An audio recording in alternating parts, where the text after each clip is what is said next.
അവര് പറയുന്നു, ആ പെണ്ണുങ്ങൾ മുതലക്കണ്ണീരായി, സഹാനുശക്തിയായി, സഹാനുഭൂതിയായി, സഹതാപമായി ഉള്ളോട്ട് എന്നെയാണ് ചേച്ചി പറയണേ. ഇല്ലാത്തതൊന്നും നമ്മൾ പറഞ്ഞിട്ടില്ല. ഉണ്ടോ? പറഞ്ഞിട്ടുണ്ടോ? നമ്മളെ ദേവിയോടൊക്കെ ഉപമിക്കാറുണ്ട്. ദേവി ശ്രീദേവി എന്നെ ചിലപ്പോൾ മൂദേവി എന്ന് വിളിക്കാറുണ്ട്. എന്നാലും അതിൻ്റെ കൂട്ടത്തൊരു ദേവിയുണ്ട്, നമ്മൾ സഹിച്ചേ പറ്റുള്ളൂ. ചേച്ചി, ഭദ്രകാളി ആവാനും നമുക്ക് പറ്റും, സരസ്വതി ആവാനും നമുക്ക് പറ്റും, ലക്ഷ്മി ആവാനും നമുക്ക് പറ്റും, പാർവതി ആവാനും നമുക്ക് പറ്റും, സീത ആവാനും നമുക്ക് പറ്റും. ഇല്ലേ? ഭദ്രകാളി ആവണേൻ്റെ അന്ന് ബാക്കി എല്ലാം സഹിക്കാം. ഭദ്രകാളി ആവണേൻ്റെ അന്ന് തീർന്ന് കഥ, അന്ന് തീർന്ന്. അന്ന് ഓടിക്കോണം കുടുംബക്കാർ മൊത്തം.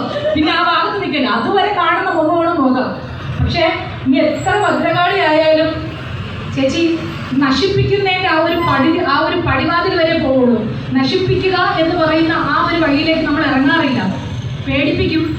അത്രയും ശക്തി സഹിച്ചതിൻ്റെ വിഷമം പുറപ്പെടുവിക്കും. പക്ഷെ ഒരാളുടെ സഹനത്തിൻ്റെ അപ്പുറത്തേക്ക് നമ്മൾ അയാൾ